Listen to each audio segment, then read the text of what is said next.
Many people assume that crying easily reflects weakness. Psychology, however, paints a very different picture.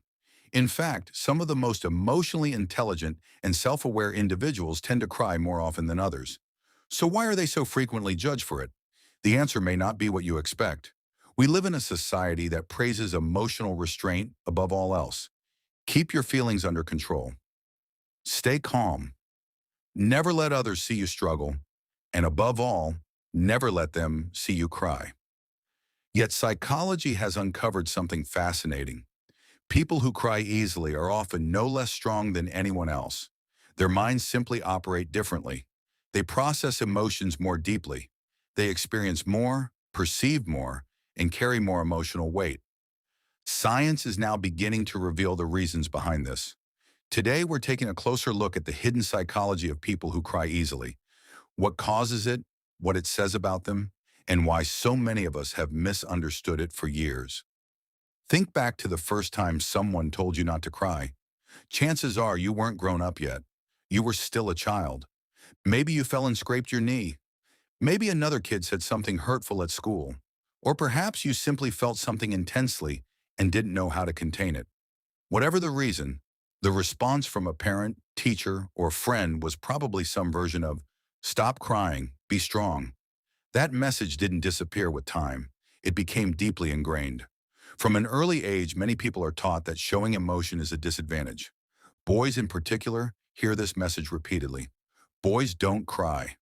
But girls receive similar signals as well. The underlying lesson remains the same regardless of gender. Emotions are seen as inconvenient. Displaying them is viewed as weakness.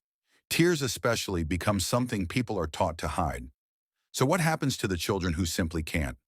The ones who feel things so intensely that tears appear whether they want them to or not. They learn to conceal it, or they spend years being described as overly sensitive, overly emotional, or simply too much. Yet beneath all of that social conditioning lies an important psychological reality. Sensitivity is not a flaw in someone's character. It is a trait, a measurable and well-documented difference in the way certain nervous systems interpret and respond to the world around them. Psychologist Dr. Elaine Aron introduced the term highly sensitive person, or HSP, to describe people whose brains are naturally wired to process both sensory and emotional information more deeply than average. Research suggests that roughly 15 to 20% of the population falls into this category. These individuals don't cry more easily because they are fragile. They cry easily because they experience emotions on a deeper level, and that's only a small part of what's happening beneath the surface. Here's something many people never stop to think about. Not every brain reacts to emotion in the same way. For most individuals, a moving advertisement, a heartbreaking song, or the sight of someone suffering may evoke a feeling, but it doesn't completely consume them. The emotional message is received, processed, and then gradually fades away.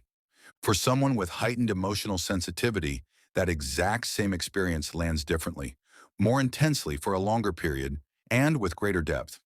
Brain imaging studies have found that highly sensitive individuals show increased activity in regions associated with self-awareness, empathy, and emotional processing, especially areas such as the insula and the mirror neuron network.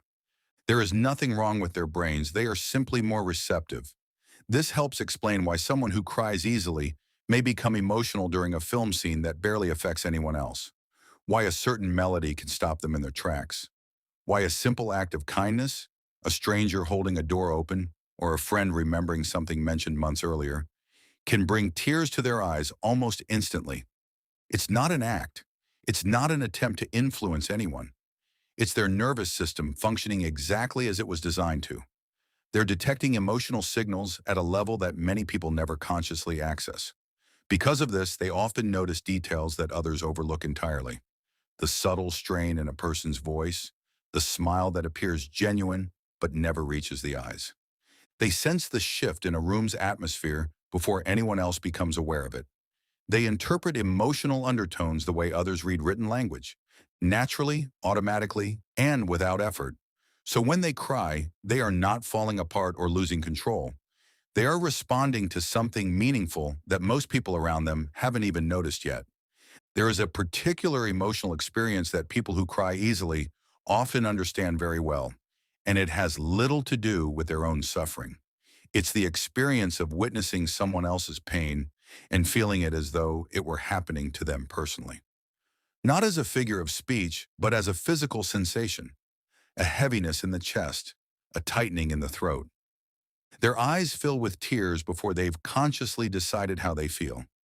Psychologists refer to this phenomenon as empathic resonance. It is the neurological mechanism through which we do more than recognize another person's emotions. We internally reflect them. And for highly empathic individuals, that reflection runs remarkably deep. Watching a stranger cry in public, hearing a story about loss on the news, or sitting with a friend struggling to stay composed are not distant observations for someone with high emotional sensitivity. These experiences are absorbed immediately and completely, and they create a form of quiet exhaustion that few people ever acknowledge. Emotionally sensitive individuals aren't only carrying their own feelings, they are often taking on fragments of everyone else's as well. This helps explain why they can leave social situations feeling drained, even when others walk away feeling energized and refreshed. They weren't merely occupying the same space as everyone else. They were tuned into every emotional current moving through it. Their tears in those moments are not expressions of self-pity. They are not signs of weakness. They are direct responses to another person's reality, evidence that they were paying attention on a level most people rarely reach. Yet empathy of that depth carries its own burden. Most people experience an emotion, process it, and continue with their lives. The feeling rises, reaches its peak, and gradually fades away, sometimes within hours, sometimes by the next day. For people who cry easily, the process is often very different. They replay conversations long after they're over. They lie awake thinking about the expression on someone's face. They revisit a moment from years ago and feel echoes of the original emotion as though it happened yesterday. Not because they are exaggerating their reactions, but because their minds have not completely released the experience. Psychologists refer to this pattern as emotional rumination. And for highly sensitive individuals, it is rarely something they consciously choose. It operates more like an automatic response. One common misunderstanding is the belief that these people simply experience more emotions than everyone else. But that isn't entirely accurate. A more precise explanation is that they remain connected to their emotions for longer periods of time. The emotional signal doesn't disappear quickly, it stays active. The reflection process goes further. And because of this, they often develop insights about people and situations that others, who moved on more rapidly, never uncover. There is a reason so many of history's greatest thinkers, artists, and writers describe themselves as deeply sensitive individuals.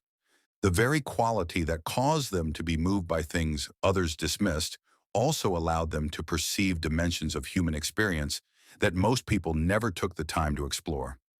Emotional depth is not always pleasant, yet it is often remarkably productive. The person who carries emotional experiences longer is not failing to cope. In many ways, they are engaged in something far more demanding than simple coping. They are integrating what they've felt. They are transforming pain into understanding and meaning. But regardless of how much processing is happening internally, the body still requires a way to release accumulated tension. And this is where the story becomes especially interesting. For decades, science largely viewed crying as a social behavior, a learned signal used to communicate distress. More recent findings in neuroscience suggest a far more complex explanation. Emotional tears, the tears connected to feelings rather than the ones produced simply to keep the eyes moist, have been shown to contain a different chemical makeup. Researchers have found elevated concentrations of stress-related hormones, including cortisol and adrenocorticotropic hormone. In other words, crying may serve as one of the body's mechanisms for physically releasing some of the biochemical byproducts of emotional stress. After a heartfelt cry, many people describe a noticeable shift, a sense of relief, a reduction in pressure, a feeling that something tightly wound inside them has finally loosened. That reaction may be more than coincidence. It could represent the nervous system completing a process it was designed to finish. For individuals who cry easily, this cycle tends to occur more often and may play an even more important role. Their emotional systems absorb stress and feeling more rapidly. As a result, The release mechanism activates more frequently, not because they are unstable, but because their system requires regular maintenance. Think of it this way. A pressure cooker with a functioning safety valve is far safer than one that is completely sealed. A person who cries when necessary is not falling apart. They are self-regulating. Tears are not always evidence that someone is struggling to hold themselves together. Sometimes they are signs that the mind and body are actively restoring balance. And once you begin to see tears not as a malfunction, but as a healthy function, your entire understanding of what it means to cry easily starts to change. Now here's the part that receives very little attention in society's discussion of emotional people. Those who cry easily are often exceptionally skilled in the areas that matter most within human relationships. They are frequently among the most compassionate people you'll encounter. Caring for others is not something they force themselves to do. It comes naturally, deeply, consistently, and often at personal cost. They also tend to be outstanding listeners, not because they've practiced a technique, but because they are genuinely engaged with what another person is going through. They hear what remains unspoken. They recognize the emotional reality hidden beneath ordinary conversation. They often possess a heightened level of emotional self-awareness as well. They understand what they are feeling, and many have spent years learning how to express those feelings clearly, largely because they had no choice but to understand their own emotional landscape in order to navigate it effectively. And they possess something that has become increasingly uncommon in today's world: an authentic, unguarded connection to the human experience. They haven't shut themselves off emotionally. They haven't built walls around their feelings. They remain open to the entire spectrum of what it means to be alive: the joy, the sorrow, and the quiet beauty hidden within everyday moments. That is not weakness being misunderstood. It is a form of emotional bravery that many people secretly wish they possessed. So consider this question for a moment. What if the strongest person in the room isn't the one who never reacts, the one who maintains a perfectly controlled expression no matter what happens, the one who has perfected the appearance of being unaffected? What if the strongest person is actually the one who still allows themselves to feel? The one who hasn't sacrificed sensitivity in exchange for acceptance? What if deep feeling isn't the opposite of strength? What if it is strength itself? People who cry easily have often spent much of their lives being misunderstood. They've been called fragile. They've been told to toughen up. They've been made to believe that something essential about who they are needs to be corrected. Yet psychology offers a very different perspective. Crying easily often reflects a capacity to feel deeply. It suggests that your empathy is active and genuine. It indicates that your emotional awareness operates at a level of detail that many people never reach. It means that despite all the messages society sends encouraging emotional distance, you remain genuinely connected to both the weight and the beauty of being human. That is not something that should be hidden or suppressed. It is something worth understanding. If this video has changed the way you think about emotionally sensitive people, even in a small way, be sure to subscribe for more psychological insights into the things most of us rarely take the time to notice. And leave your thoughts below. Do you believe that crying easily is a sign of weakness or a hidden form of strength?